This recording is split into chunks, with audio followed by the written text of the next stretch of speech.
Pero bilang ama, paano ka nagbago? Nung araw, wala akong pakialam. I didn't care to my family, like tapos barkada, inuman, sugal, babae, lahat. Nandyan sa atin lahat yan nung araw. At ngayon, nawala na yung mga vices na yon, and then may time na ako sa pamilya. Pag Sabado, Linggo, banding kami lahat. Paano ka nagbago? Ano yung dahilan at nagbago ka? God is good all the time. Binigyan ako ng puso na na-recall lahat ng mga ginagawa ko na grabing pagsisisi ko. Ilang bisis na ako umiyak sa Panginoon na tatawarin ako. And sabi ko, Lord, kung ibabalik lang sana lahat ng panahon, lahat ng mga kasalanan na nagawa ko, hindi ko gagawin yun.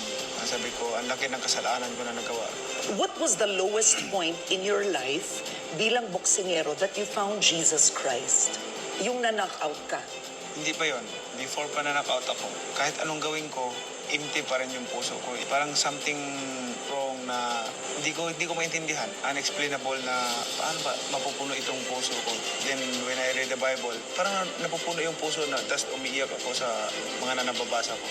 When did you know that Jesus was in your life? Ano yung moment na yon that He proved real to you, meaning as your Lord and Savior, Alam mo, sabi ko sa sarili ko, I am praying openly. I pray every day. I claim that I believe God, but what I'm doing is contradict doon sa paniniwala ko at ginagawa ko. Yung pag-iinom, pang-babae, lahat, mga vices ko na sabi ko, ginagawa ko yun. Tapos sabi ko, naniniwala ako sa Panginoon. How come that I believe God and then doing these things?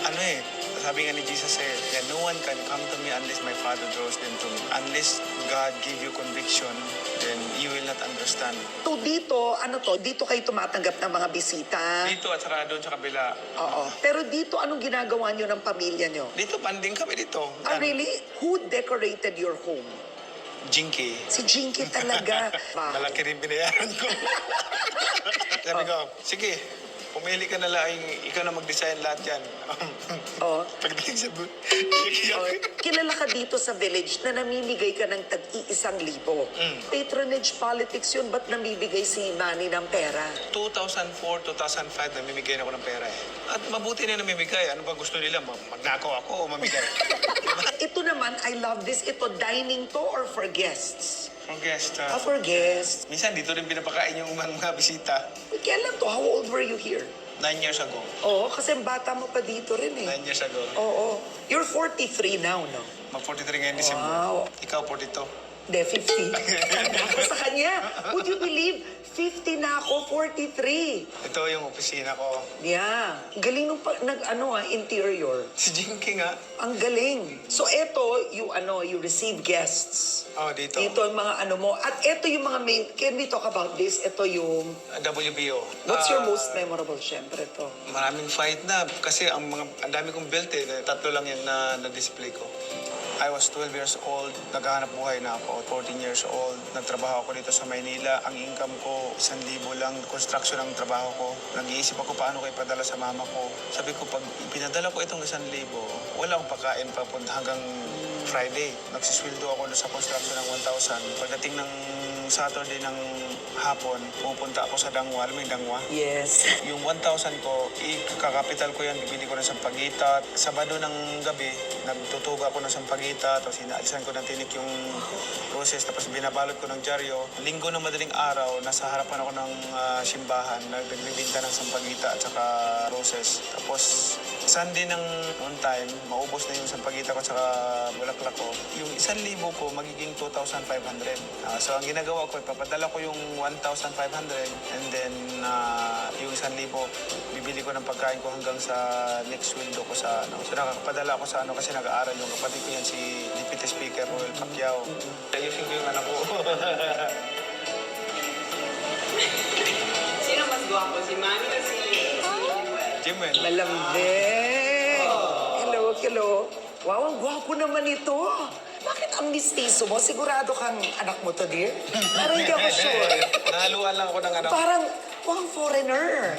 So, paano siya bilang ama? He's a good dad, good role model, and syempre he's my inspiration and everything. So he's a good dad. Nakabawi ka na dito, Manny.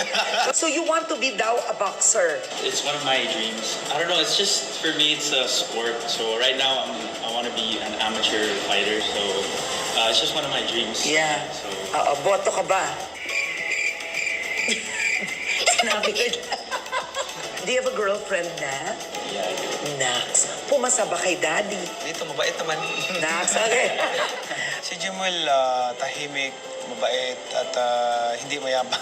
hindi mga mayabang yan. Gusto niya mag-artista at gusto niyang sumunod sa yapak ko. Pero gusto mo ba siya mag-artista? Nasa kanya yon. Ang pag-artista naman ay acting, dumaan din ako dyan. Pero sa pinapaalala ko sa kanya, maraming mga temptation dyan. Remember, as a Christ follower, there's a big signboard in front of you that Jesus Christ. Ganun na. Ang galing mo naman, grabe. Sabi mo gusto niya maging boksingero, no? Gusto mo ba yon? Yun totoo. Ayaw kong maging boksingero siya. Gusto ko rin yan dati, yung magtulong sa mga tao, ganyan. Alalahanin yung mabuti. Pag natapos na yung buhay natin dito sa mundo, wala tayong madadala kay Kristo. Habang nandito pa tayo, pag may pera ka, may kakayahan ka to help others, then do it. Pero sabi ni Manny, when he found Jesus Christ, he became a better father. Do you agree? Nakita mo ba yung change? Yes po. Kasi po parang he's more into like disciplining us, especially when it comes to the Bible. Oh! Ito yung anak ko, Gwapong-gwapo. ito yung anak ko na pati si Michael na nagpuyat ako, nagigising ako ng madaling araw para magpadiding. Really? Naku, pag hindi mo ginanon yung duyan, iiyak. Really? Malambing ka sa mga boys mo pa. Okay, yung pangalawa mong anak. Si Michael, mahilig siya sa music. Gusto niyang nagkukumpos siya ng mga music niya, sarili niya. Very creative kid. Okay, and si Princess na. Si Princess naman, gusto niya magpastora. Really? Talaga? Gusto niya magpastora and then gusto niya mag-medicine. Nagsuservice kayo together? Yeah, basta Sunday, family yan. Tapos sabay kami attend ng service. This is Princess! Hi, Princess! Hello! Sabi ng dad mo na gusto mo maging pastora?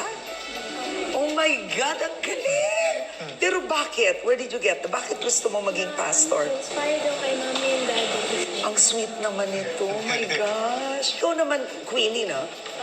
What do you want to be when you grow up? Maybe a lawyer. I don't know. A lawyer. Oh, how is Manny as a dad? Daddy is a very good role model to us. And, whenever we do something parang mali, he tells us that it's ano ganito. Wow. Hindi ba ito namamalo? Hindi, never ka namalo? Hindi, pagalitan ko sila, mag-usap kami, diba, nag-uusap kami.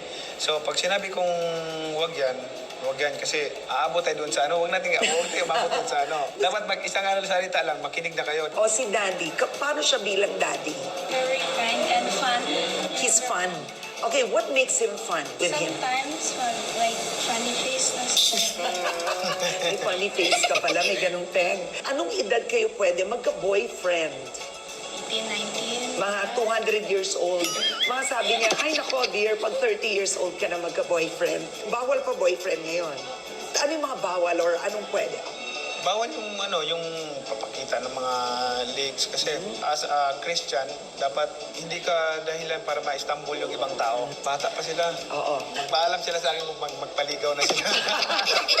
I accomplish all these material things in life. So, never rely or Parang umasa na aasa sa sarili mo na Yeah. because of your strength, because of your knowledge, because of your ability, that's why you have all these things. Yeah. Alam mo sabi ng Panginoon, Oh. I'm the one who giving you that ability.